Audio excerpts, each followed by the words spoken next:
This video is my experience going through a Mormon temple for the very first time and how it made me realize that I was in a cult. I don't really like to use the word cult purely because when you use that word, people stop listening to anything you have to say.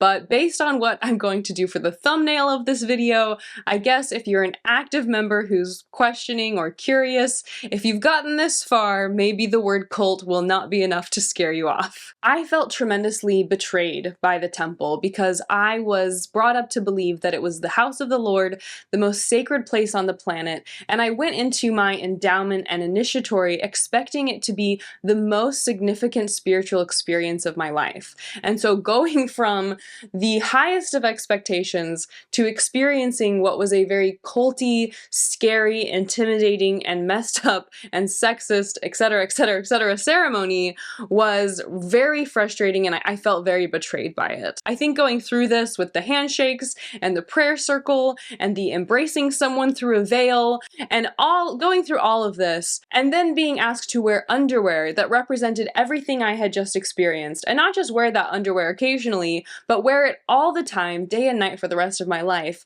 felt to me to be such a slap in the face. I also feel that the sense of betrayal comes from how deceptive the temple is to me as an ex-member. The fact that I was raised in the church and spent hours and hours of my life dedicated to seminary, youth activities, Sunday worship, girls' camp, I could go on, and to have dedicated so much time to the church and have no idea what happens in a Mormon temple, despite it being the very heart of Mormonism. The Mormon temple is the heart of Mormonism.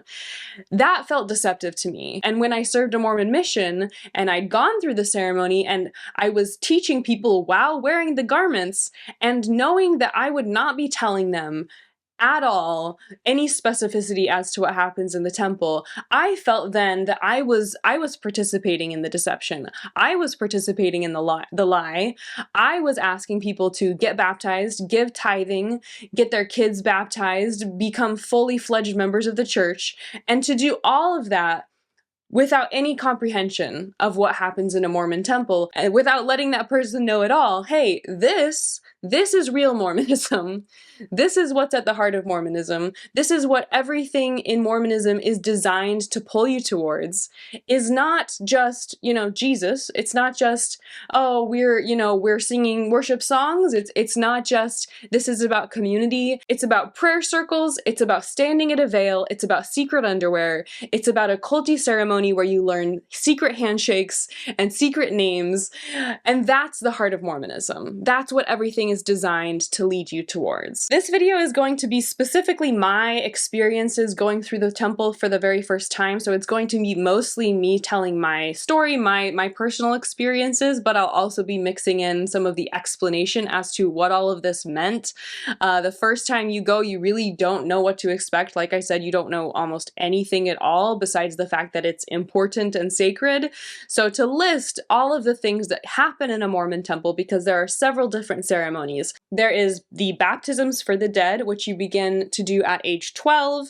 There's the washing and anointing and the endowment. Those are two separate ceremonies that happen on the same day. And those you either do before you get married or before you serve a mission. So if you got married, specifically Utah, allows you to get married as young as 16. So 16 is the youngest someone might be doing these ceremonies. Most people get married at 18 or older, and men serve Mormon missions at 18, women serve Mormon missions at age 19, and so all of these ages are approximately the time when most people experience these ceremonies for the first time as active members. You can participate in these ceremonies without getting married or going on a mission, but that's much less common. The next ceremony that happens in a Mormon temple is a wedding, and weddings are believed to be the only way to ensure you are with your spouse in the afterlife and your children. So Mormons believe that civil marriages, when you die, you are disconnected from that person, and in heaven you're just kind of an angel.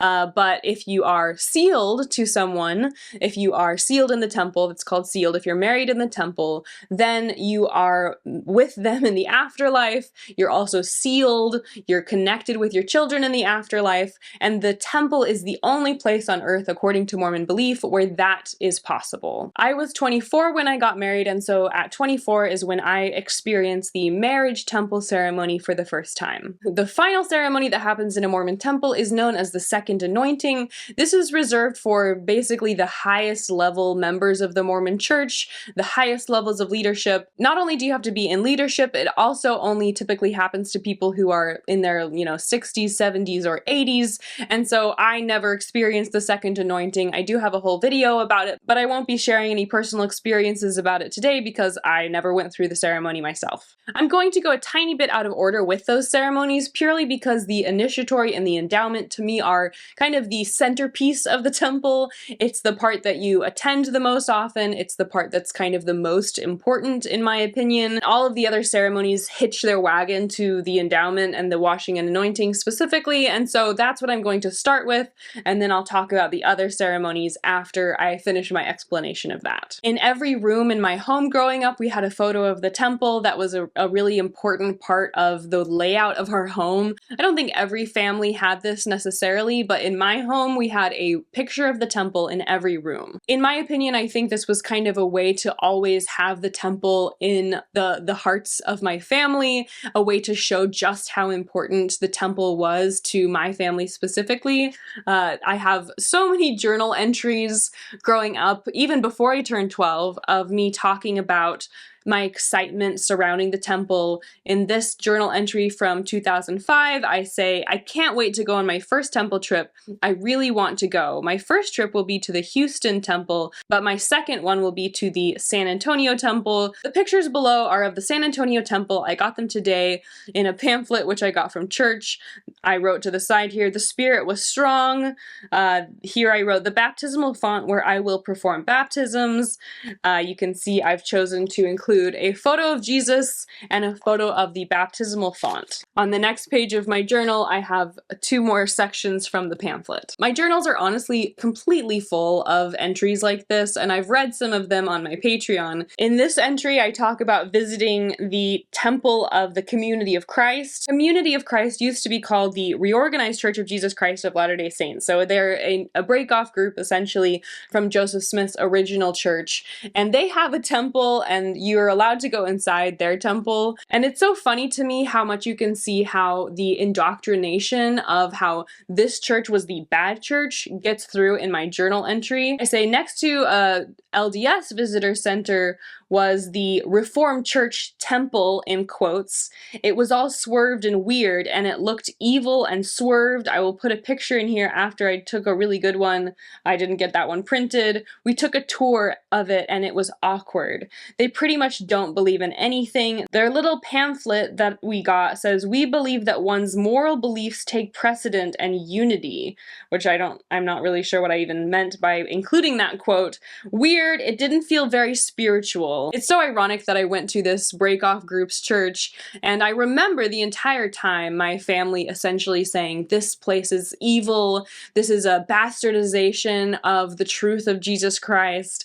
And so reading this really, I think, shows the level of sanctity that I had for the real temple that was from the right version of Mormonism. This entire entry is about how my family went on a lot of religious pilgrimages to many different sites that are important to Mormonism. That was a very common vacation for us. On this vacation, we went to Missouri and we saw the jail where Joseph Smith was killed. You can tell from the level to which I wrote about this in my journal that this was an important and exciting time in my life.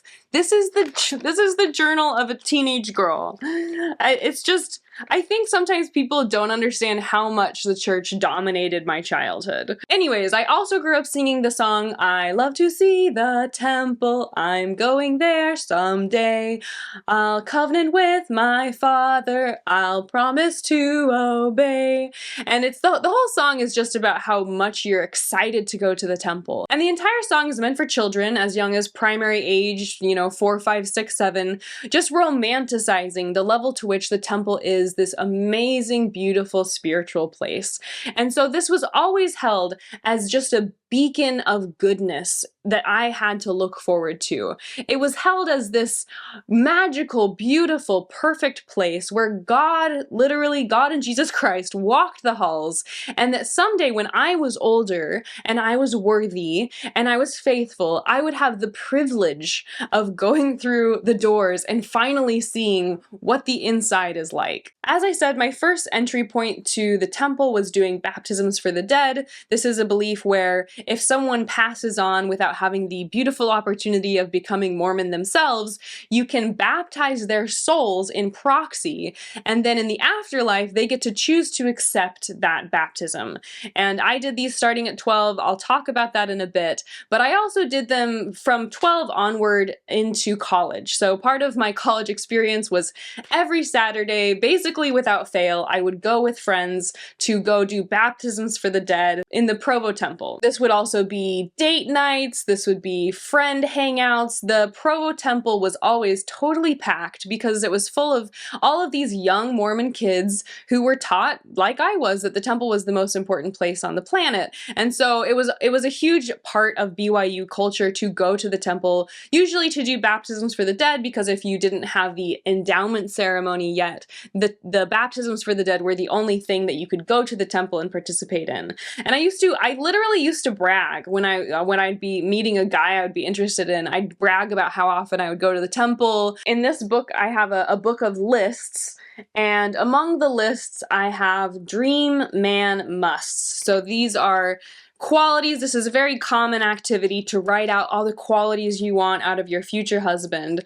And one of the things that makes the list is I wrote CTR, current temple recommend holder. And the ironic thing is I literally went back to this list to rewrite on a second page. I just forgot that I had already written it, so it actually appears twice on this list because I was thinking about it so much. So you're told you really should only date for marriage, right? You're not dating for fun, you're dating for marriage, and that you should only date people who have current temple recommends, because that is a sign that they are worthy of the temple, and temple worthiness is the most important thing someone can achieve. So if someone's a current temple recommend holder, they are worthy enough to be seen as a potential partner for marriage. I hate the word worthiness because it is so condescending to so many people. I'm sure that for most of the people watching this, you're not worthy to enter the temple. So if you drink coffee, you're not worthy to enter the temple. Premarital sex, not worthy to enter the temple. Not a full tithe payer, not worthy to enter the temple.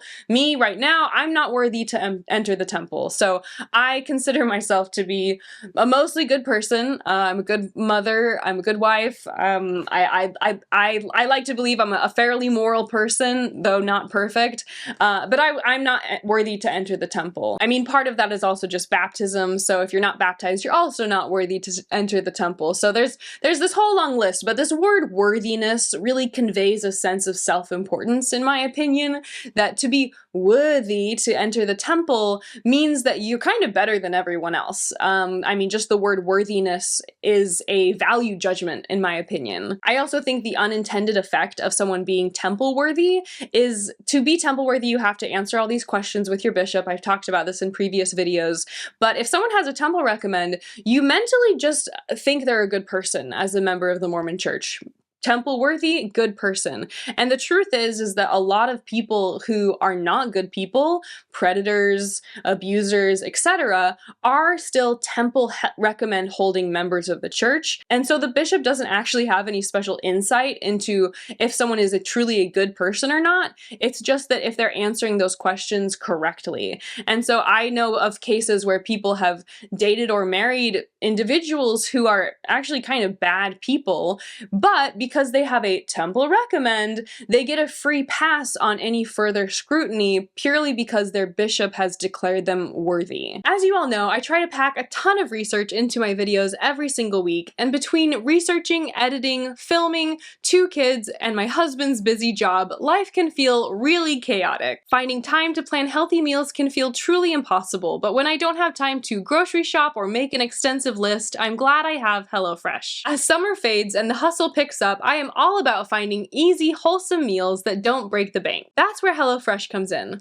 Whether you're into vegetarian, calorie-smart, or protein-rich options, you can tailor each box to meet your needs. Plus, with pre-portioned ingredients, you're only paying for what you need, which cuts down on waste and cost. We've all heard that breakfast is the most important meal of the day, and right now HelloFresh is putting a free breakfast item into every single box for life. Sometimes I feel like I get in a rut where I cook the same thing over and over again, and what I love about HelloFresh is that they offer 30 different calorie-smart and protein-rich options every week. This brings fresh ingredients and new flavors to your door every single week, and the free breakfast item lasts in your subscription for as long as you keep it. Click the link in the description or use my code to get 10 free meals plus free breakfast for life. You can also scan this QR code off to the side here. You'll get 1 breakfast item per box while your subscription is active here in the US. Outside the US, a local discount will apply. Let's jump into the story of my very first experience in a Mormon temple. I'm also going to show you the clothing that I wore as part of that experience. I will get into it in a bit. The reason that I wanted to start dressed normally is sometimes it can be a bit of a shock for certain people to see the clothing.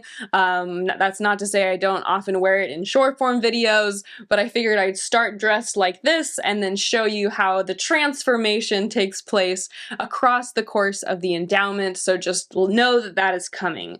When I did my first endowment, I was about to serve a mission.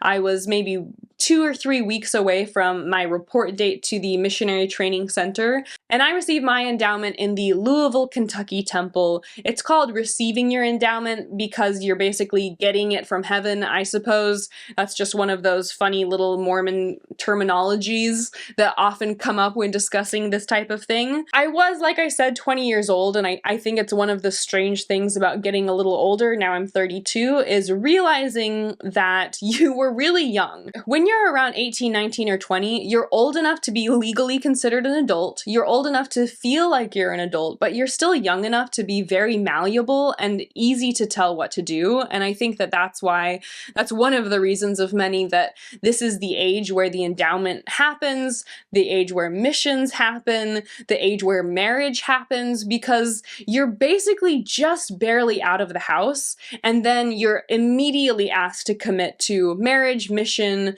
babies, etc. And so if you're following the kind of most common trajectory, there's really no opportunity to go out and live your life, explore the world. You're basically going from your hyper-religious home into your religious marriage and your commitment in the endowment and doing these ceremonies, etc. I feel that as soon as I was a little bit older, you know, I left the church around 24, 25. As soon as I was a little bit older and my brain was more developed, I feel like I left basically pretty quickly from the church. When we arrived at the temple, I was just with my parents. None of my siblings were in attendance. My older sister at that point had experienced the temple endowment, but she was back in Utah, and my younger 2 siblings were not old enough because they hadn't served missions yet. They had never done what I was about to do. So it was just my parents, and that was it. Besides all of the other members of the Mormon church who happened to attend the temple that day, it was just me and my parents. If you're enjoying this video, just a quick reminder to like this video, subscribe to my channel. Don't forget to drop a comment about if you've had an experience in a Mormon temple or if you have a question about anything I've shared. If you also click the little bell, you'll get notifications anytime I post a video basically every week about the Mormon church, Mormon doctrine, Mormon history, temple, my experience being raised in the church, etc. As I share about my experience in the temple, I'll also try to put images and videos off to the side. Most of these will come from a YouTube channel called New Name Noah. He is an individual who's gone in and filmed a lot of what happens in a temple. I'll link it down below. So that's where a lot of this comes from. A lot of ex-members have either audio recorded or video recorded. This is available, the transcripts are available on websites, which I'll also link below. They do change the ceremony quite a bit, so I'm going to tell my experience based on what happened to me, but some of the elements have shifted a bit or updated a bit, so just know you're getting what I experienced. And for some reason, they just keep changing this holy and eternal ceremony so that it's less offensive. So that's also kind of what's being reflected in the fact that some of what I will share has changed. In the temple, everything you wear is white, and so white and modest. So for women, the dress you're supposed to wear would go all the way to your wrists and come all the way to your collarbone. So let me get changed into my dress.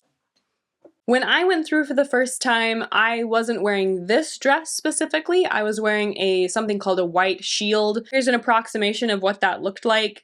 Essentially, it's just this large poncho. But when I went in, I was asked to change into my garments before the ceremony took place. This was the first time I had ever unwrapped the garments. So before I went in, I went and purchased maybe enough, probably 7 to 10 sets, enough to last whatever amount of time before doing laundry, but I hadn't opened the bag, and I was expressly told, don't open the bag, don't wear them, don't put them on until you do the washing and anointing ceremony. So I finally, I had they come in these little pink baggies. I brought in my little pink baggies. They come in different fabrics. This is just one example of fabric. So I put the top and bottom on.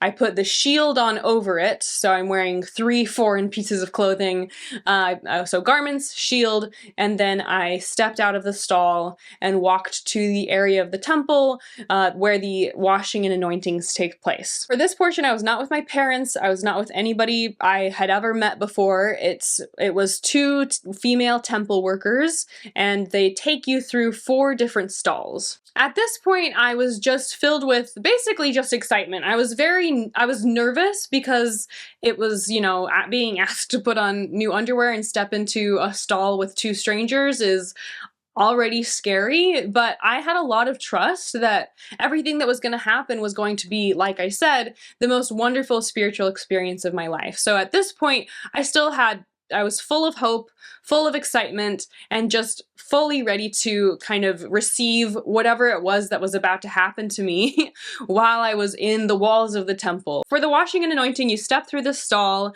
and it's sectioned into fourths. And as you first step in, you wait to be called in. So the first section of the 4 is just for waiting.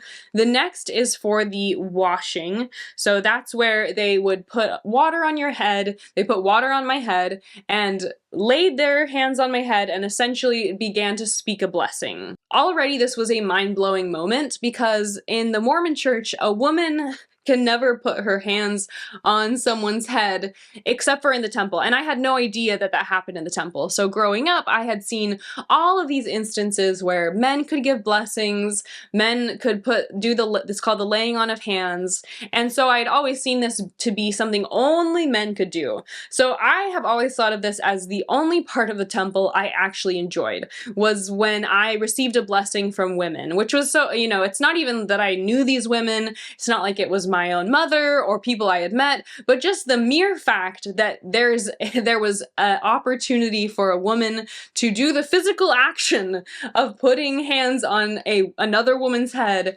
was very exciting and very cool to me. And I felt like that was the only part where I felt like, wow, the temple is exactly what everyone said it would be, that it's this really cool thing that is unknown to me and it's going to be really exciting. So I really enjoyed that one singular part where women finally had the ability, the privilege of putting their hands on a woman's head. To be clear, that never can happen. Even those same women, if those women that put their their hands on my head, if they were to leave and go home and see their child was sick and try to do the same thing and say, I'm going to give you a blessing, they could be punished for that, excommunicated for that, saying that they had the power to do that. So it's not that they really have the priesthood, it's that they are able to exercise priesthood keys of the temple president while in the temple. I know that sounds like a technicality, but it's not that the women have the priesthood. They don't carry it with them in and out of the temple. It's only that they can do these specific prayers in these specific settings, not that they are given the priesthood in the way that men are. So I was really excited by that, and it honestly made me tear up a bit because I always wanted the priesthood. So I had always wanted to pass the sacrament. I wanted to feel like an equal in the eyes of God and receive God's power. And so the fact that I was able to at least experience a tiny taste of something that I had always wanted was pretty cool. These are the words they said during the ceremony. For me, I just had water placed on my head, and then they gestured to the part of the body they were discussing or describing in the prayer. It used to be that they would physically touch the person during the prayer. So there are, they bless the loins in this. So it used to be that when you were wearing this poncho, they would reach through the poncho and they would touch right above the loins and right above the breast as they were blessing those portions of the body. When I went through it, they just pointed. So they literally they gestured to my loins or my breast and my ears, my nose, etc. They used to touch the area. Now, from what I understand, they just, hands at their side, they just say the prayer. There's no gesturing, there's no touching. Essentially, they're taking away the most disfavorable parts of the ceremony that made people uncomfortable. Here's the prayer. I wash your head, that your brain and your intellect may be clear and active, your ears, that you will hear the word of the Lord, your eyes, that you may see clearly and discern between truth and error, your nose, that you may smell. That one always made me laugh. Your lips, that you may never speak guile, your neck, that it may bear up your head properly, your shoulders, that they may bear the burdens that shall be placed thereon, your back, that there may be marrow in the bones and in the spine, your breast, that it may be the receptacle of pure and virtuous principles, your vitals and bowels, that they may be healthy and strong and perform their proper functions. That one also always made me laugh. Your arms and hands, that they may be strong and wield the sword of justice in defense of truth and virtue. Your loins, that you may be fruitful and multiply and replenish the earth, that you may have joy in your posterity. And your legs and feet, that you might run and not be weary and walk and not faint. Which also made me laugh because if they're blessing your legs and feet that you might run and not be weary, as someone who has run a lot in my life, I don't feel that these blessings were literally blessings. They're obviously supposed to be symbolic. I'm sure that there's been a Mormon member who got COVID and didn't have a sense of smell and thought to themselves, but in my initiatory they said that I should be able to smell with my nose. I was blessed for this, but it's all just, I guess, symbolic. So that's the whole prayer, and then after they would say the prayer and after they gestured at all of those parts of my body, then is when the woman put their hands on my head and said, having authority, we lay our hands upon your head and seal upon you this washing. So that's the washing part of that ceremony. And at this point, I was still feeling fairly, positively. I was still feeling like, okay, I'm enjoying it so far. And then after the washing, you go into the next stall, the next fourth, the next section of the stall, and then you get the anointing. So they say the same prayer essentially over again, and they then put oil, basically this one, they put oil and then say the prayer and then seal the blessing. So you were washed with water, you were anointed with oil, and then in the last quarter of the stall, you're going through these curtains. I know it sounds so crazy, but the last stall is where you receive your new name. So my new name was Ada, A-D-A-H, and this is something that's supposed to be ultra secret. So you're never supposed to tell anyone your new name. You're only supposed to tell your future husband one day. But the husband, of course, never tells the wife his new name. He gets to keep keep it a secret from her, but she has to tell him her new name. But at this point, I was about to serve a mission. I hadn't even met my husband yet, so this was at this point just my special new name. I kind of liked my new name. My name's Alyssa, obviously, so Alyssa, Ada, you know, that worked for me. I didn't mind my new name. Some people really don't like their new name. You're told that the new name is supposed to be really special, and I remember feeling like my new name was really special, but unfortunately everyone who gets their temple endowment on the same day gets the same new name. This is my special piece of paper I got as part of my endowment. I went on June 6th, 2013, and so anybody who went on June 6th, 2013 has the name Ada as a woman, like any woman. Men get a different name, but it means that it's really not special. It just means that, just like many things in the temple, it's a conveyor belt and everybody's getting the same thing. It's not like, you know, I think in my head, I thought that the temple president knew that, you know, okay, we have Alyssa Grenfell, she's coming through the temple today. Let's pray over her name. Let's get some inspiration, some little, you know, happy mojo up in here that's going to tell us, here's the name that God wants for her. That's, I think, in my head, what I imagined had happened. But no, it's just conveyor belt, everybody gets the same name depending on the day that they went through the temple. In the section where you get your new name is also where they talk about the garment. So they say, inasmuch as you do not defile it, but are true and faithful to your covenants, it will be a shield and a protection to you against the power of the destroyer until you have finished your work on the earth. So you are told that the reason to wear these, there's multiple reasons you're told throughout the temple, both the initiatory and the endowment, but one of the reasons they give is that it is a shield and a protection from evil. And so as part of this, growing up, I always heard stories about people being protected during car accidents or during other, you know, whatever, you know, boiling. There was stories like he was cooking and the boiling water got thrown across his body,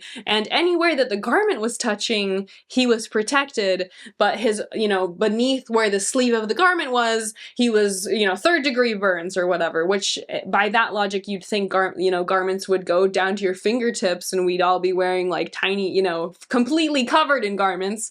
But for, you know, it's not internally consistent. It's not really according to logic. It's just all mythology. It's all just kind of made up nonsense. But anyways, so that was another part of wearing the garment. They tell you it's going to be a shield and a protection against the power of the destroyer, aka Satan. So that's my experience with the initiatory. And as I said, the initiatory is connected to the endowment. So it's basically, in my recollection, almost immediate. Basically, as soon as you finish the initiatory, you are hurried off to go do the endowment. So I changed out of my shield, I kept the garments on, I put on this dress, this is, you know, the dress I changed into, and then I went to go sit in a room and wait for the endowment to start. At this point, I was still feeling pretty positively.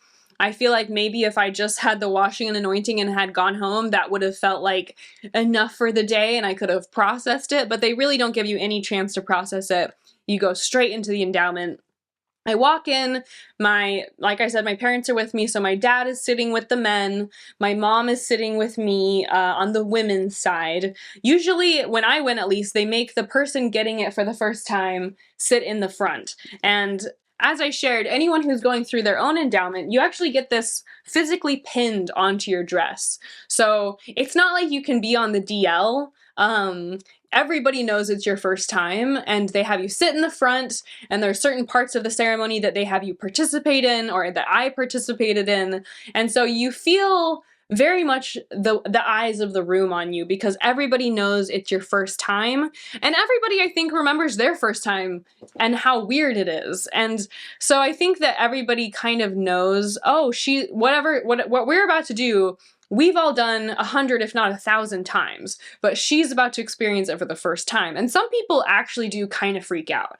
I don't think anybody freaks out. I've never heard stories of people flipping the table and running away and screaming, but I've heard of crying, sobbing, being afraid, being maybe getting through to the celestial room and hyperventilating and crying. You know, I think there's a lot of repression of the anxieties noise and the disgust, the, you know, kind of knee-jerk reaction of what the fuck that people have when they go through the temple. I'll also say I had no idea any of this was connected to Masonry, which now I've researched and read a lot about, and most of the ceremony is very much tied to what Masons do in Masonic temples. But when I went through it, I wasn't raised in a family that did any Masonry or practiced Masonry or was a part of Masonry, and so I didn't recognize any of the through lines at all. To me, it just felt completely like its own bizarre foreign thing. When you first come in and you're divided by gender,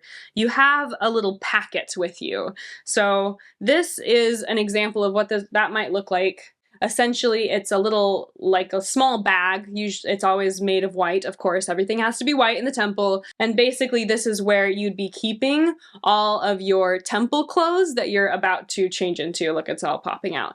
Why do I still have this stuff? So this dress is one that I've had. This is the one I had when I was still a member of the church. I threw away all the other stuff because I found it to be something I did not want in my closets. I think a lot of members, when they fully leave and they fully stop believing, they throw it away. So that throwing it away is the most common thing I've heard people do. That's what I did. I just threw it into a dumpster and walked away and felt 1,000 pounds lighter. But I was then given this once I started doing these videos so that I could show, because I wanted to be able to show what it looks like. So that's why I still have it. So you're holding that little white packet, you're in your white dress, and a voice comes on over the stereo, and the entirety of what they say is all available online. There are multiple different transcripts of it because, like I said, they've changed the ceremony quite a bit. So one of the interesting things is just going through and seeing just how much has changed over the years. I'll link some of those scripts below. You can find more easily through Google. But a voice came on over the speaker, and the thing that it said first that I remember the most is, and I'll read the words because they were very scary to me at the time. If you proceed and receive your full endowment, you will be required to take upon yourself sacred obligations, the violation of which will bring upon you the judgment of God, for God will not be mocked. If any of you desire to withdraw rather than accept these obligations of your own free will and choice, you may now make it known by raising your hand. Wow. I mean, that to me was, I feel like I was already quaking in my boots at that, because he's saying, you know, you're about to be asked to make promises. You're going to be asked to take upon yourself sacred obligations, and if you violate those obligations, then you'll have the judgment of God visited upon your head. So you can leave now if you don't want to do that. The thing is, you don't know what the promises are yet. You don't know what you're going to be asked to do. You're just essentially blindly accepting.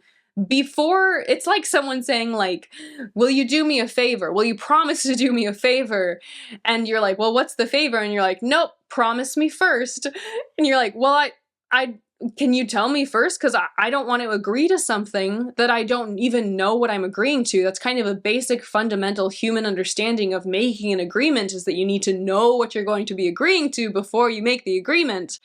But they don't let you do that. So that was my first moment of feeling really anxious and queasy. Like, by sitting here, I'm consenting to something that I haven't been told what it is yet. So this is not informed consent, obviously. This is just sitting there looking at your parents and saying, okay, in your head, like, I literally thought in my head, I guess my parents wouldn't have me do this if they didn't believe it was going to be okay. And my parents have done this for years and years, apparently. So I'm gonna assume we're not gonna be killing any baby goats or anything like that. After the voice says a few more things, when I went through, they showed a film. The lights go out and a projector shows a video. And the video is a depiction of Adam and Eve and God creating the earth with Adam. God creates the earth with Michael and with Jehovah, so it's Elohim Jehovah, am I saying that weird?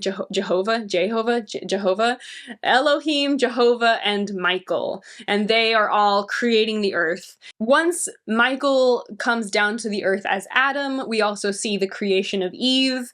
This is in my opinion, the first manifestation, well, not even the first manifestation of sexism, because obviously we already saw that women can only not have the priesthood, but have the priesthood in the temple. But we see Eve gets made from the rib of Adam. Adam gets to name Eve. Eve is said that she's going to be the mother of all, and Adam gets to be the lord of all, the ruler of all. So we already see the divide between the genders and the fact that one has more power and one is more of the eternal childbearing person. You know, I already began to see, wow, look at all this blatant sexism in the temple. And it felt to me like such an obnoxious moment where already we're seeing instances, or, you know, we're meant to see ourselves as Eve, and men are supposed to see themselves as Adam, and we consistently see Eve take second seat next to Adam, and Adam is the true ruler and the true priest and the true king, and Eve is there created specifically as a helpmeet and as a companion to the real leader in the room, which is Adam. Another thing that stood out to me when I went through the first time is that Satan, the character of Satan in the film, has a ton of lines. He's very present in the movie. So he comes to tempt Eve to eat the apple. He is later, when they're cast out of the Garden of Eden, he's kind of following them around. And the character of Satan, in my mind, had a much larger role in the temple film than Jesus. And I also found that to be strange. First of all, why is Satan in the temple to begin with? You know, I'm raised on this idea that, as I had in my journal from when I was a child, that the temple is the house of the Lord. It says it on the door above when you enter, and it's something that's echoed constantly, is that the temple is the house of the Lord. And so the fact that Satan is so present, he has so many lines, he's, you know, all throughout the temple, it just, to me, was strange. Why is Satan even in the temple to begin with? Another point that this reminded me of is that in the temple, you can also swipe your credit card and rent temple clothing. So some people, when they're traveling, they don't want to carry all of this stuff around, so they will just go to the temple. They still want to go to the temple while they're traveling. You know, temple tourism is kind of a thing, so people will say, oh, we're going to such and such city. I've never been to the Las Vegas temple. Let's do a temple session while we're there. But they don't want to pack all of their temple stuff, so then they'll just rent their clothes. So ironically, you can buy things in the temple. There is an exchange of money. And if you are familiar at all with the Bible, Jesus, that's like the one time Jesus gets pissed, is when they are selling things in the Bible, and he brings out his whip, and, you know, so, and that's a story I heard growing up as a Mormon kid, because I still read the Bible. And so when we went through the temple for the first time, and I see for the first time, because when you do baptisms for the dead, I didn't see the counter where there's money being exchanged.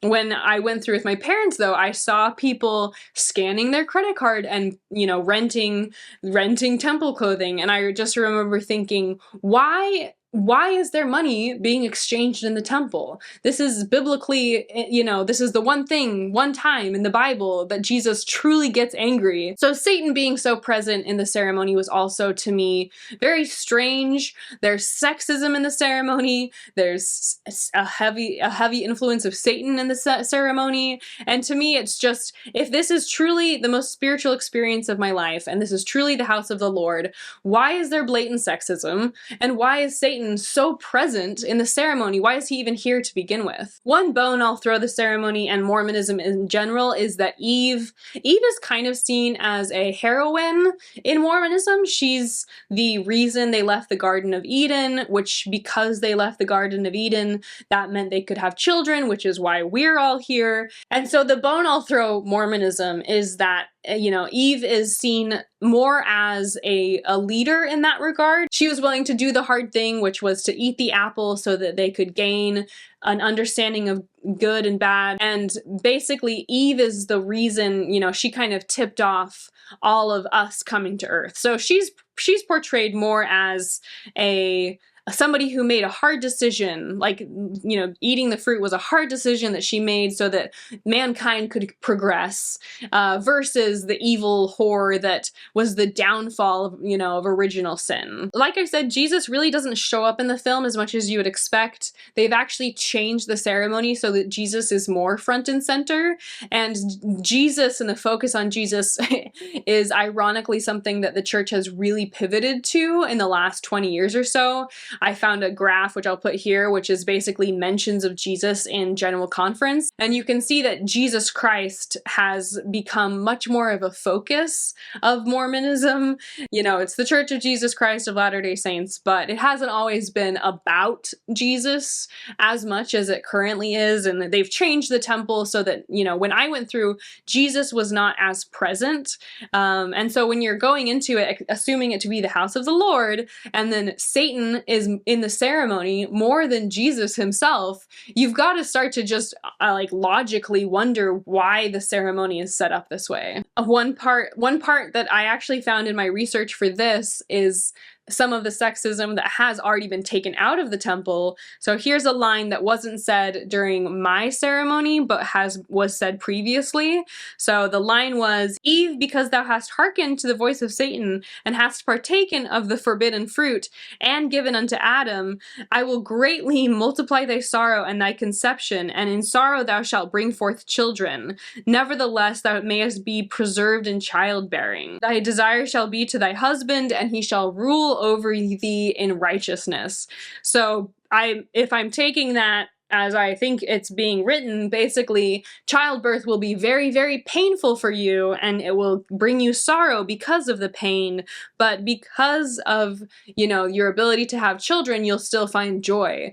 And so I didn't hear that line, but the idea that God cursed Eve with the pain in childbirth is tremendously messed up, and it also makes me think that my comprehension of Eve as a heroine is probably just because I was born in the 90s, and that's probably not a message that a woman born in the 50s or 40s or 1890, that's probably not a message she would have shared. I'm still a product to some extent of the church's, bowing a bit more to feminism and bowing a bit more to equal rights. So I think that my concept of Eve as a character is probably still heavily influenced by the decade that I was born into. Even though there was definitely still a lot of sexism even when I went through the temple, and still there still is to this day. Eve eats the apple and they get kicked out of the Garden of Eden, and this is the portion where you would put on your green apron. The green is meant to symbolize, essentially in the Bible, it says that God gives them coats of skins to cover themselves with. You've probably seen in paintings of Adam and Eve getting cast out of the Garden of Eden, there's always the fig leaf, right? So this is carried through basically to, this is what that's representative of. You put this on over your waist as a symbol of modesty. All right, I've moved back from the camera a little bit so you can still see my outfit a little bit easier. Essentially, during the process of Adam and Eve getting kicked out of the Garden of Eden, basically they have this moment with God and Jesus where essentially Adam gets to covenant with God. There's this back and forth between Adam and God where Adam gets to covenant with God. Eve is just off to the side watching the conversation take place, and Adam's looking, head on at God, and when it shifts to being Eve's turn to covenant, she looks purposefully, in my memory, this is how it was, she looks at God and then turns to look at Adam. And then she says, "I now covenant with you, Adam." Adam had this amazing opportunity to talk to God, God and Jesus, and then when it's Eve's turn, and Eve is physically standing before God, and yet she still has to turn and covenant with a man, her husband. And this moment where men can talk to God and women can merely talk to man made me so frustrated, even during the temple ceremony. This obvious, blatant doctrinal message that man can speak to God and woman can speak to her husband. And that was just, you know, I've already mentioned some of the moments, like Eve being described as being created merely because it's bad for man to be alone and to be a companion. But, you know, just seeing how consistently throughout the ceremony that it is reiterated that the woman is fundamentally a second-class citizen to her husband. She is second fiddle. He is the Lord, he is the king, and she is his companion. And that just didn't live up to my dream for myself. I don't want to merely be a companion to the king. I would like to be a king myself, personally.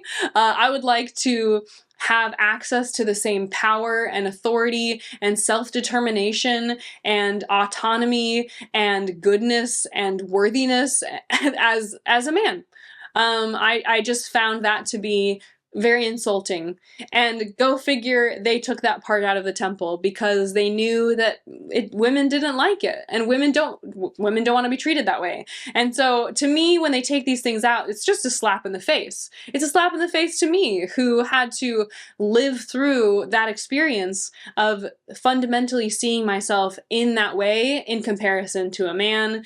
And even me, I didn't even have to do the suicide pact. I didn't have to do the blood oath that my parents had to do when they first went through the temple. So these changes aren't, they're not something, in my opinion, to necessarily celebrate, because it means that all of the anguish that people experienced at the hands of these doctrines doesn't just go away. It's not erased, and they never apologize for it. They never say, oh, well, that was actually doctrinally incorrect all along.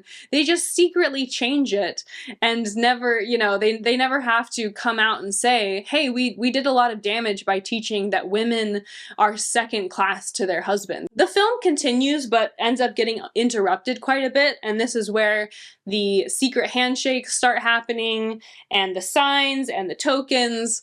And so this is kind of where I feel like when I was watching the movie portion, it was kind of I felt like I was kind of able to like mentally just be like, I'm just here watching a movie, it's just like the movie theater. But when they started having us do the handshakes and everything, I started to feel more anxious, because it feels like there's a lot of eyes on you. It's presented as something that's really important for you to remember. So there are 4 signs to learn, there are 4 tokens to learn, and then there are 4 different names of the tokens. So basically that's 12 different things that you're supposed to remember. And then in addition, in your garments, the underwear, there's 4 different signs in the garments that you're told each represent a different thing. And then you're also given 5 laws to remember, 5 commandments to remember. So by the end of it, you just realize it almost feels like you're bored by the bureaucracy of it all a little bit, or it's just confusing. It's just complicated for no reason. So there's all of these handshakes and names of handshakes and symbols and commandments, and you know, it's just a lot to kind of, especially when you're going through for the first time, it's a lot to keep track of it, and it can just feel like I'm being told what's supposed to be the most important information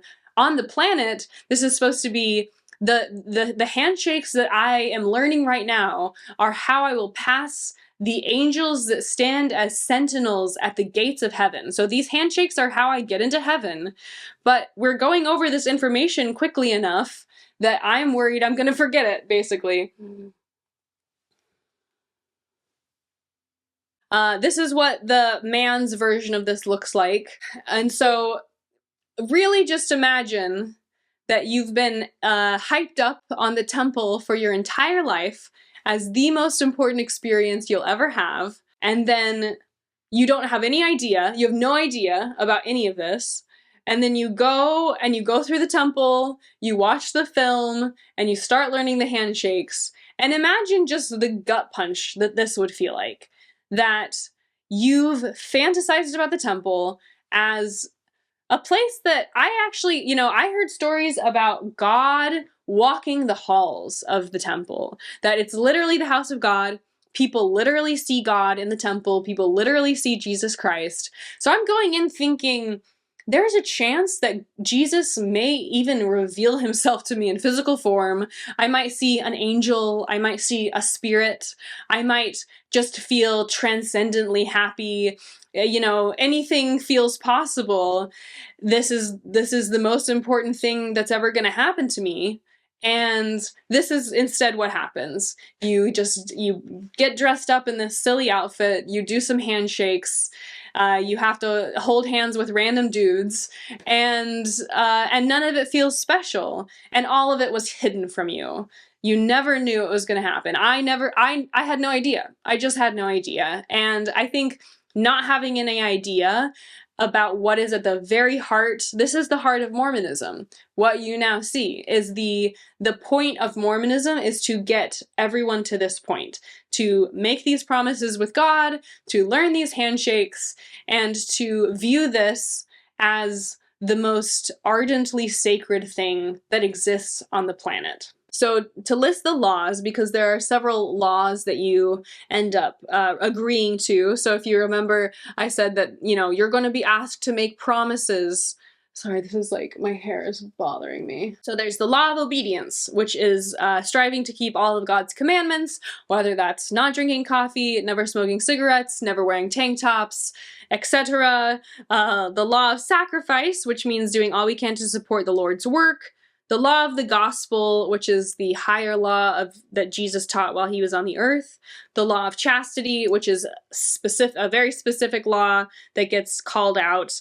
No sexual relations until you are legally and lawfully wed. And the law of consecration. And the law of consecration, I think, is kind of the biggest deal. It's what sticks out to me as the most important law. This is the one where you are essentially promising that everything you possess should go up to building up Jesus Christ Church on the earth. The law of consecration is often, in my opinion, kind of held against members of the church because you promise when you go through the temple, the law of consecration is promising everything you have to the church. It's not like you're legally signing away your right to your stuff, but you're basically promising all of your time, your talents, and everything with which the Lord has blessed you to building up not just Jesus Christ's gospel, it is to build up the Mormon church. So the law of consecration isn't just about a spiritual willingness to follow Jesus. It is promising everything you possess to the Mormon church. So that hits pretty deep. So sometimes if someone is not willing to have a calling, or they can't pay tithing because they're running low on money, or they don't want to serve a mission as when they're older in the church, or really any time there might be this moment where a member who's endowed might say, hey, I don't know if I want to do that. This temple covenant can be used, and I've heard stories of it used against people where they say, but you promised in the temple to give everything you have to the church. And that's true. That's the promise, word for word. So I think that the law of consecration, in my opinion, is the craziest of all of them, because you are literally promising to give everything you possess to the Church of Jesus Christ of Latter-day Saints. So you learn 4 signs, 4 names, and 4 tokens. And the tokens are the handshakes. So this is always the hand I use to show the handshakes. I like to make it have a little middle finger because I think it's funny. So the 4 handshakes are pretty boring. Like I said, it can end up feeling really nonsensical because there's so many tokens and names and signs. And I'll put off to the side here, I've shown in videos the specifics of the different tokens and handshakes and signs. For the sake of just making this video so it's not ultra long, I don't know. I honestly feel like when it was happening to me, I kind of was disassociating a little bit. I just felt like it was too much for me to process that this was happening to me. And I wanted to leave. I honestly did want to leave. And this is something I would have never consented to participate in. as, you know, a fully understanding human being, but since this was so tied in, you know, this was part of me serving a mission. You go on, you do this ceremony, so you're ready to serve a mission. This was something that was held up to me as the pinnacle of my human experience. And this was the way to be in heaven again. This is how you get to the highest level of the celestial kingdom, is to be endowed in the temple. So much hinges on this. So much of your salvation is hinging on your willingness to participate in this.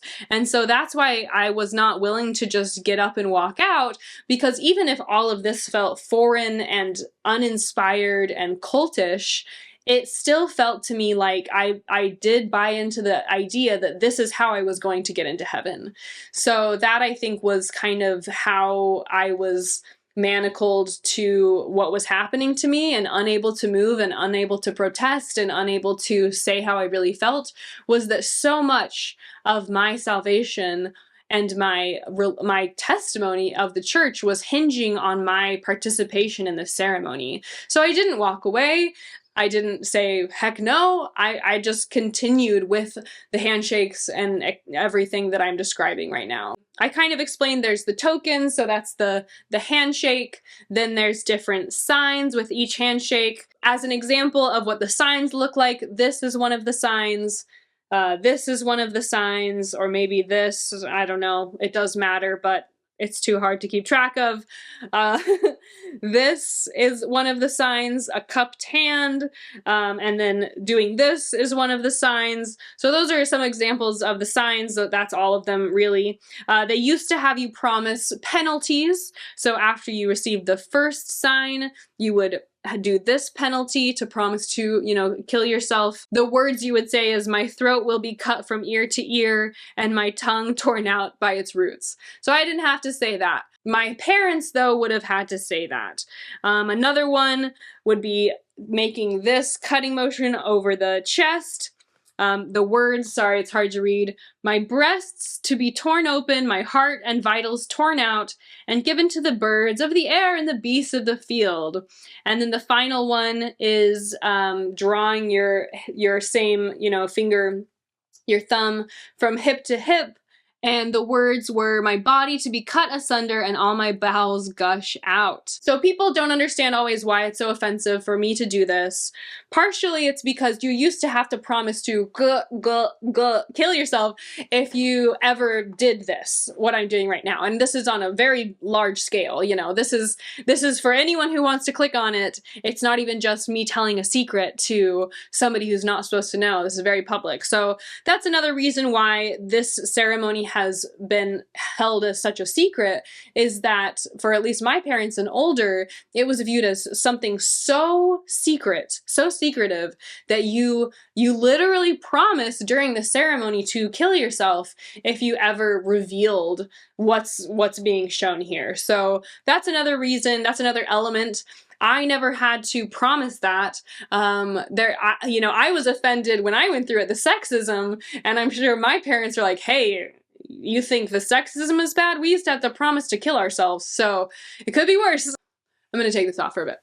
Oh, so claustrophobic in there.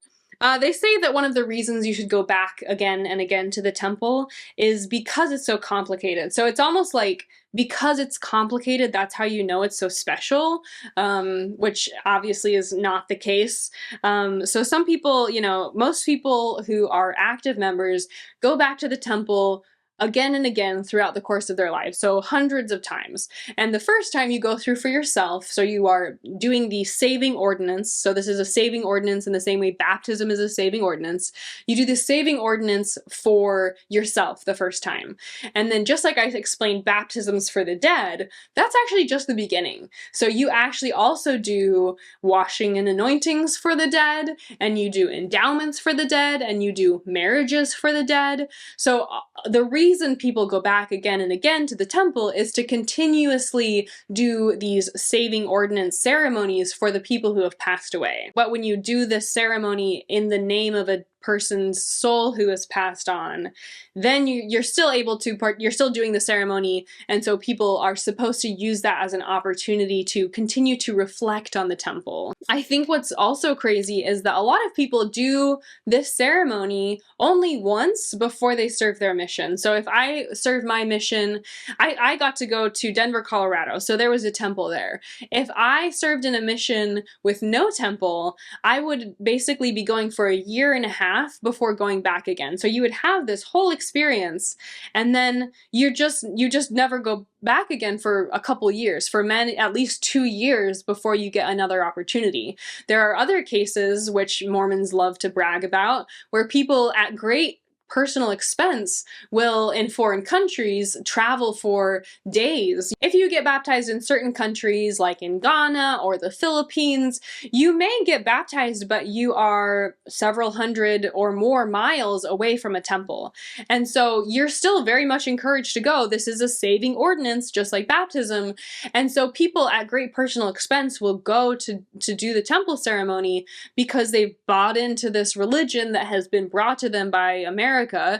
And because it's so expensive, they may only go to the temple one time. So you would go and you would experience this and then get your garments, and they'd say, take your garments home, wear them every day. And you might only get one opportunity to go through this ceremony, which is crazy that you're gonna forget all the signs and tokens. How could you, I mean, unless you have a great knack for memorization, most people wouldn't be able to internalize everything that they tell you during the ceremony itself is over an hour long. So I mean, it's crazy that people give up so much in order to just go to the temple and this is what it is. But also the idea that you would go home and start wearing garments all the time is absolutely crazy to me, because you are committing yourself to an idea that you only got to interface with one time.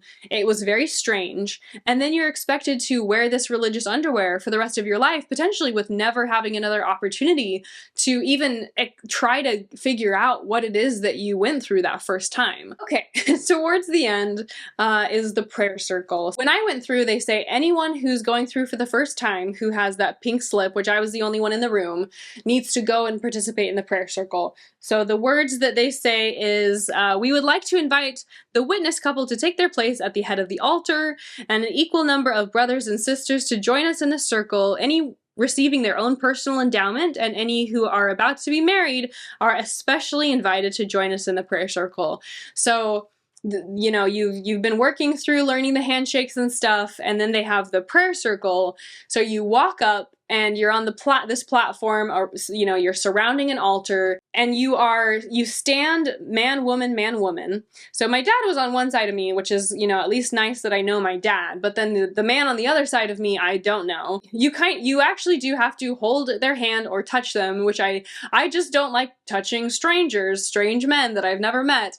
But basically, with one hand you do the patriarchal grip, and with the other hand you are standing with your elbow on their shoulder. So you're basically standing in a pose like this, and next to me I would have someone standing with their elbow on my shoulder. So you can see it in the picture here, and then you all make a big circle, man, woman, man, woman.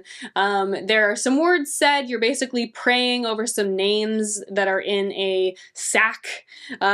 Growing up, I would always hear people say, I'll put your name in the temple. So if someone's name gets put in the temple, that name ends up in the sack in the center of the prayer circle, and then you're kind of symbolically praying over the names just as they're written in the sack. You don't say the names out loud, you're just praying over a sack filled with names. And there's some words said, and then at the end you say, oh God, hear the words of my mouth 3 times, and that's the chanting part. And that's, I think, the part that really kind of gets to people the most. That and maybe the veil, because you're literally standing in a circle wearing this, chanting, oh God, hear the words of my mouth. And the women during this portion, the women are required to veil their faces. And it's just really hard to go through an experience like that. And first, to even take it seriously. Second of all, to not feel betrayed and feel like you've been lied to, or the truth has been concealed from you. And thirdly, to just not go through that and feel like, I'm in a cult. It is a cult. Unfortunately, not to say that, you know, I don't love my family, or I don't love that my family has tried to do what's right for me by bringing me to this place, but it's very hard. It's very obviously on its face that I'm participating in a very culty ceremony right now, and that's upsetting. And when, you know, when you go from thinking I'm gonna have the best experience of my life, my happiest moment of my life, to I'm in a cult, that's just a lot emotionally to have to deal with over the course of a few hours. And that is definitely how I felt as I was in the prayer circle, having, you know, being in this close embrace, and then doing the chanting.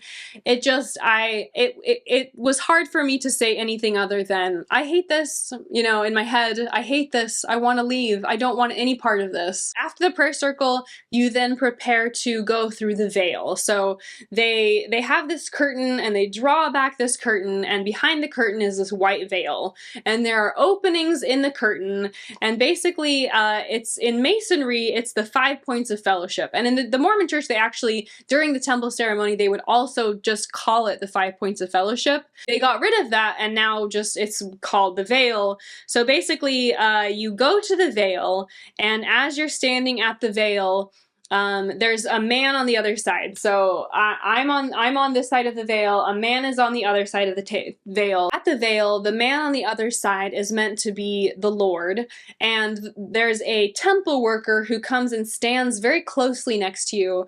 The man puts his hand through the veil, in the opening through the veil, and I mean, it's so, I also hated this part. Imagine you're just standing at the veil, you're covered in this clothing, and an old man's hand juts out from the veil, and you are supposed to grab it. So I grabbed his hand in like a handshake, and then he kind of quizzes you on all the different handshakes that you've been learning throughout the ceremony. So first handshake, second handshake, then you get to the patriarchal grip, and you haven't learned the name of the patriarchal grip yet.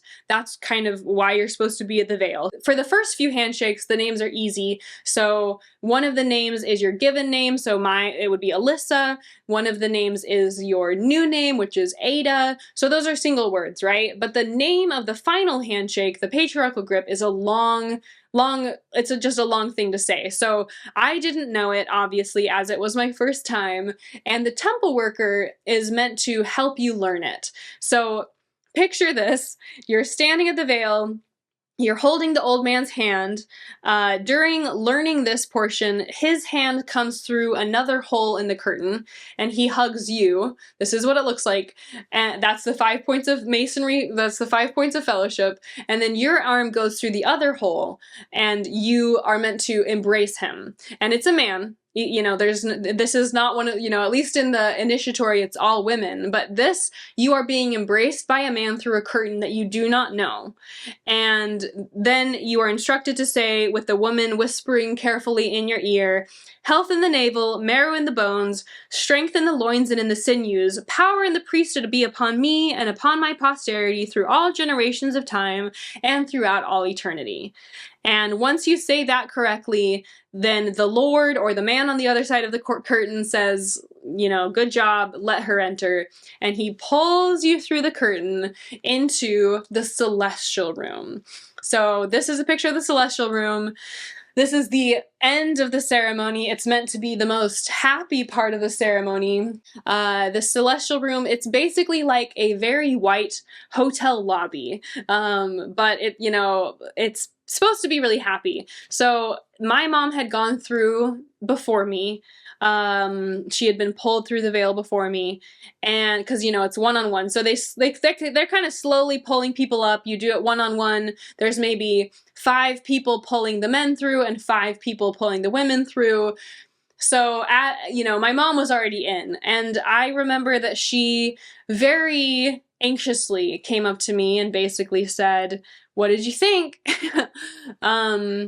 And I really wanted to be honest, because it's hard to lie. Like, lying in the temple felt wrong, because it seems like if this is really the house of the Lord, this is probably the one place you shouldn't lie. But I did not tell the truth. In my head, I just felt like I hated that. I never want to do that again. I'm in a cult. My family's in a cult. This was so strange and so weird and had no bearing on my spirituality. I didn't feel the spirit at all. I didn't feel God's love at all. I just felt totally repulsed. And she was, how did you feel? And I wanted to be a good daughter. I want to be a good girl. And I just said, I loved it. It was great. And she looked, relieved. And we went and sat in the celestial room for probably 10 minutes. They kind of, they don't ask you to leave, but you feel like you're only supposed to stay there for a brief amount of time to kind of make way for the next group of people that's coming through. And I don't even think I asked her any questions. I think later I might have asked some questions of like mission companions, but I didn't ask her any questions at that juncture. I literally just felt completely overwhelmed. And I remember walking back behind her to go to the bathrooms or the stalls to go change into our regular clothes, and just feeling like, what just happened to me? What was that? And after we got out of the room, after we got out of the temple, me and my mom and my dad, we all took a picture together. I couldn't find it. I don't even know if I think it might just be somewhere on someone's camera somewhere. But we all took a picture because it was, supposed to be a really, really, really important day for me. And I don't know if I have even ever seen the picture, but I just remember trying to smile for the picture and feeling like, I'm lying right now. I didn't like it. I hated it. And I'm sitting here smiling in this picture like everything was hunky-dory. Everything was just so lovely and sweet and happy. And I didn't like it at all. I'm going to get changed out of this now that we finished that portion of the video, and then I will continue. All right. I've got to say, I feel so much better in normal clothing. I actually, as I already showed you, I have my endowment paper in here, and I wrote in my journal after I did my endowment mission. I wrote in my journal a few days after I did my endowment, and I actually am really glad that I did, because I think reading the entry, I consider this time to be the literally most dedicated I ever was to the Mormon Church. So in my most faithful state, I experienced what I just talked about, and it really made me have a lot of cognitive dissonance about my very sincere desire to serve a mission and my absolute repulsion at the temple ceremony. So I wanted to read the portion of my journal where I talk about the temple experience. I went through the temple and received my endowments yesterday. Everyone keeps asking me how it was, but it's definitely something that is hard to put into coherent words and phrases. I think as time goes on, I'll be able to understand and be more comfortable with it. It was good though.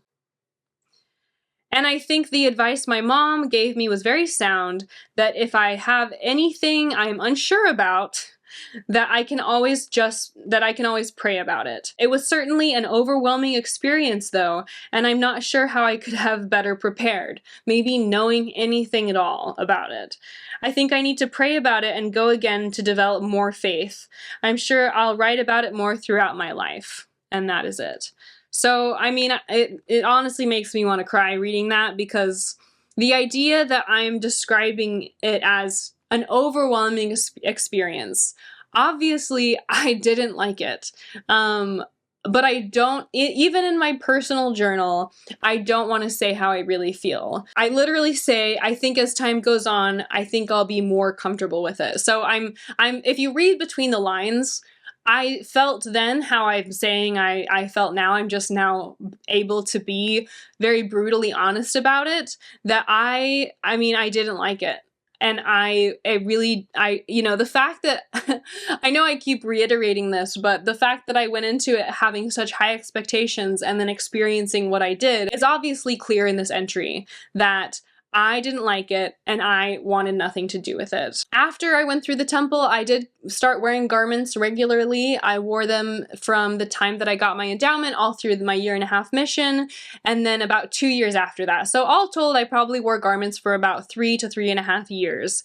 And I really had this crossroads of a moment when I went through the temple for the first time, where I sat after taking a shower after we got home, and I saw my 2 little baggies to open a new pair of garments, and I felt in that moment like I had this option, right?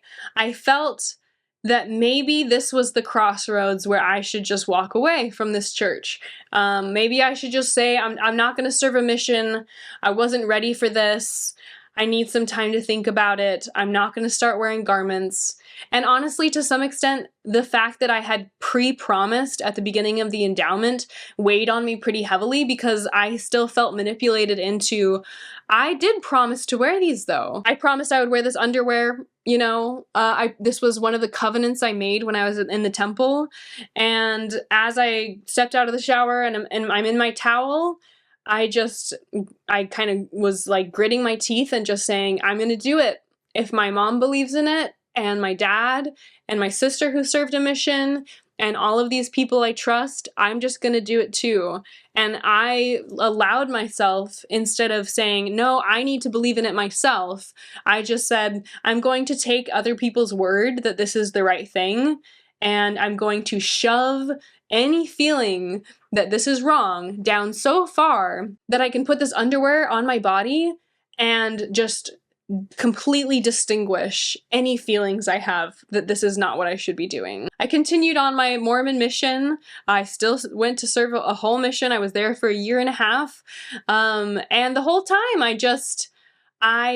I really didn't like wearing garments.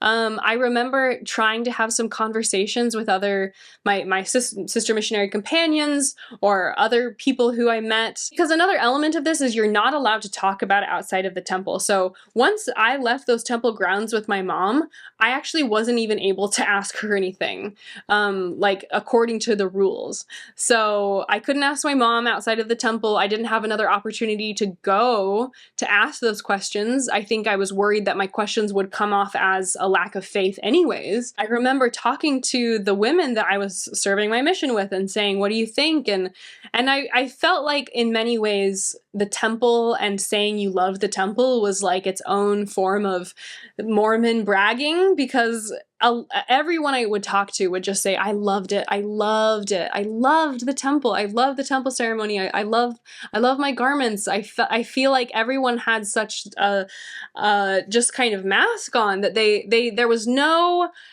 recognition or even like hint that they thought it was strange. And it felt to me almost dystopian even at the time that nobody was willing to just say, yeah, it was a little odd, or yeah, I was unsure. I don't think I had any conversations of somebody who just said, I didn't like it.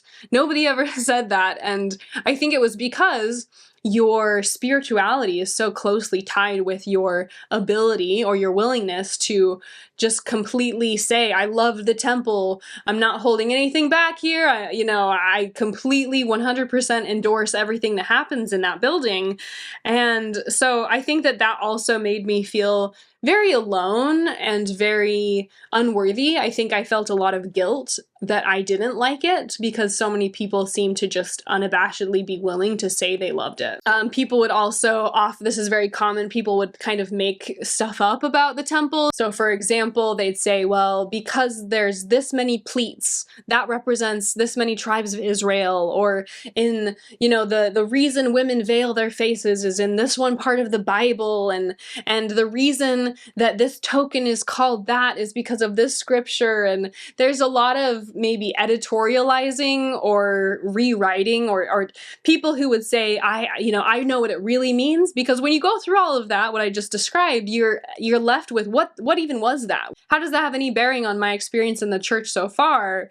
And people do a lot of, I think, bullshitting. It reminds me of, when nobody has read the book in English class and people just start making analogies and using metaphors and trying to just say, well, you know, the reason a stop sign is red is because if you run the red sign, you're gonna have your blood come out of you from a car accident. Or, you know, the reason the sky is blue is because Jesus's favorite color is blue, didn't you know? And they just sound so sure of themselves, but it's utter bullshit. I apologize at this point for a slight rug pull, because I know I said I was going to go into baptisms for the dead and my wedding, but I am out of time to record my video for this week. I have made a couple of videos about my wedding and about baptisms for the dead. Those ones do actually go more into my personal experiences than the garment video I made and the endowment video I made about a year ago, so I apologize for the rug pull, but the great news is that if you want to watch those videos, you can go straight to watch them right now. I stand by everything I said in them. It's kind of funny because when I write my little outlines, I get so in the weeds with some of these things because I just, it's like so much to explain, so much to talk about, so many different rules and, you know, the changes and what I experienced and what it means, and it's really hard to cover all of this information. And also it just, you know, I do end up getting kind of worked up. I get a little emotional, I get a little anxious, I get a little, you know, it's hard to talk about these things. You know, the first time I ever made a video with the garments, my hands were kind of shaking, and it's not because I felt any sense of guilt, it's because I've been very programmed to believe that talking about these things makes me fundamentally a bad person. And, you know, I don't necessarily believe that logically anymore, but I do think that to some extent, knowing that I'm breaking a huge taboo, I'm breaking a huge kind of social rule that my community has, is really, it is actually kind of hard to talk about these things. Maybe that's apparent by how much I stumble over my words. Usually I cut out a lot of the stumbling because nobody wants to hear somebody stumble over their words. But anyways, this is important to me to talk about because ultimately I believe this information should be widely available. I think anyone who's ever considering joining the church should have a lot of access to this information. I think that before missionaries choose to serve a mission, they should be able to know that this is what happens in the temple. I think that if we're gonna sing, "I love to see the temple, I'm going there someday," there should be a verse about secret handshakes and about the veil and about the prayer circle and about the washing and anointing and the oil. You know, I just think that the fact that all of this can be concealed from mostly almost everyone under the guise of too sacred is just a thin lie. That's a lie. The reason you guys don't want to talk about it is because it's strange, and you would have a very hard time getting converts if this was something that was much more at the front of the church's presentation to the world. And you can have light the world campaigns over Times Square, and you can tell people that Jesus is what is at the heart of the religion. But as someone who was raised in the church, I believe that the temple, which Jesus is surprisingly not very present in the endowment ceremony, I think that the temple is the heart of Mormonism, and I think that it's proof that it is a cult. And maybe it's a soft cult, and maybe it's cult-ish, but it's a cult nonetheless, in my opinion. And I hope that if you found this information and you're still with me here at the end, and you're an active member, and you're someone who's planning on attending the temple soon, I hope that if nothing else, this just helped you make a more informed decision about your future. Certainly some people see my videos and they say, "This made me sure I want to serve a mission." Okay, well, more information made you more sure. Great, I suppose. And if this makes you choose to not serve a mission, great. More information made you help you have a more informed choice. And I'm just an advocate for easy access to information, and for unfettered access to information, and to making sure that if people are going to be making major decisions with their life and their money and their time and the lives of their children, that they should be able to be as informed as possible. Thank you all for watching this video. Don't forget to subscribe. Don't forget to drop a comment for the algorithm, or drop a comment about your temple experience. And as always, I will see you all next week.